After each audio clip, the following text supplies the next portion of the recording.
Hello friends, नमस्कार। Shri Shraddha terrace gardening में आपका स्वागत है। फ्रेंड्स, ये तुलसी जी हैं। इस समय तुलसी जी में पत्ते बहुत कम आ रहे हैं और तो इसका कारण है कि अब ठंड है। ठंड में पत्ते कम आएंगे और गिरेंगे भी बहुत, लेकिन कुछ हद तक इसको हम केयर करें अच्छे से तो ये इनमें पत्ते लिए जा सकते हैं, क्योंकि बिना पत्तों की तुलसी जी अच्छी भी नहीं लगेंगी और पूजा के लिए तुलसी पत्र बहुत ही ज़रूरी है। और तो हमारे पास नई पुरानी बहुत तुलसी हैं और अब इधर की तुलसी सूख गई हैं। थोड़ा ऊपर कुछ पत्ते लगे हैं कुछ में, तो हमने अभी हटाया नहीं है और जब ये पूरी तरह से सूख जाएंगी तो हम इनको हटा देंगे। तो इनकी फिर तुलसी के जो है लकड़ी का उपयोग हम चंदन बनाने के लिए और तुलसी का दीपक जलाने के लिए रख देते हैं।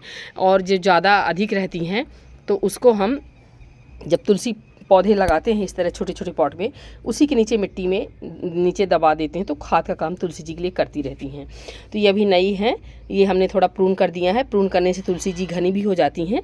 और ये पुरानी है तुलसी जी, और ये अभी अभी की है 2-3 माह की, और ये अभी की ही लगाए हैं। और ये भी पुरानी तुलसी हो गई साल भर की। तो मतलब साल भर की नहीं दोस्तों, अभी इसी बरसात की। तो अभी बरसात तो नहीं आया, अभी 5-6 महीने की हो गई हैं। और ये हमने एकादशी के दिन इनको पहना, ये फूल माला किए थे और पूजा हो गई है। तो चलिए इनको हम गोड़ा करके खाद दे देंगे कि जो हमारी तुलसी जी अच्छी रहें। और दोस्तों, जो हम फूल चढ़ाते हैं तो तुलसी जी का जैसे ये फूल है, कल हटा के किनारे कर देंगे तो ये फूल से भी जो है खाद बनता रहता है और मिट्टी भी बनती रहती है कि एक्स्ट्रा मिट्टी नहीं डालना पड़ता। इन्हीं फूल गल गल के जो है मिट्टी बनती है और मल्चिंग का भी काम करते रहते हैं। तो पहले बहुत ज़्यादा थे, अभी कुछ फूल मिट्टी में हम दबा दिए हैं। तो चलिए हल्के हाथ से हम गोड़ा कर लेंगे ये, और इसमें क्या खाद दे रहे हैं ये बताते हैं, जो कि हमारी तुलसी जी को गर्माहट भी देगा। आप वैसे सरसों की खली भी डाल सकती हैं साफ़ पानी में लिक्विड बना के, क्योंकि तुलसी जी को ऐसी खाद नहीं दे सकते, क्योंकि ये बहुत ही शुभ प्लांट है। तो ये हमने गोड़ा कर लिया है। अब ये हम सड़ी हुई गोबर की खाद दे देंगे ये, और कभी कभी माय में हम 1-2 बार राख भी दे देते हैं जो हवन की बस्ती है। और इसमें एक छोटा पौधा है तो इतनी हम ये दे देंगे। और आज गुरुवार है, तुलसी प्लांट के लिए हल्दी बहुत ही शुभ होती है। तो चलिए ये मिट्टी में मिला दिए। तो दोस्तों, ये गर्माहट भी देगा, फंगस भी दूर करेगा और हमारी तुलसी जी को हरा भरा भी रहेगा, पत्ते बनाने में भी उपयोगी है। तो इस समय ये देखिए, जैसे ये फूल है नीचे दबा देते हैं ये, तो ये मिट्टी बनती रहेगी और जो है मल्चिंग का भी काम करेगा।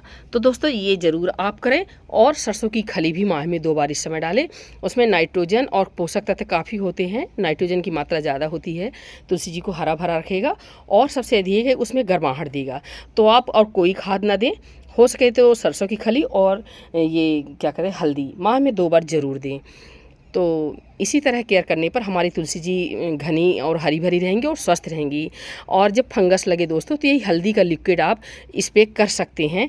तो क्या ठंड में माहू लगने का चांस ज़्यादा रहता है, तो माह में 1 या 2 बार हल्दी का लिक्विड ज़रूर आप डालें तो नहीं लगेगा। और दूसरी बात दोस्तों, उससे पूरी धूप में इस समय रखें और कोशिश करें कि शाम को जो कोहरा बादल पड़ता है रात में, तो तुलसी जी को ढक कर रखें या कि उसके किसी मतलब बारजा के नीचे रखें कि धूप आए और ऊपर से डायरेक्ट वो है कोहरा बादल का असर ना आए, गलन वाली जो ठंड पड़ती है। और मिट्टी ऐसा करें, कई लोग नहलाने वाले हैं तो थोड़ा ही जल डालें, हल्की मिट्टी में नमी रहे। बहुत ज़्यादा मिट्टी में नमी रहने से भी माहू लग जाते हैं, फंगस वगैरह लग जाते हैं, तुलसी का प्लांट ख़राब हो जाता है। तो इन सारी बातों का ध्यान रखने से हमारी तुलसी जी हरी भरी रहेंगी, तो स्वस्थ रहेंगी। तो नमस्कार दोस्तों, अगर ये जानकारी अच्छी लगी हो प्लीज़ लाइक, चैनल को सब्सक्राइब ज़रूर करें।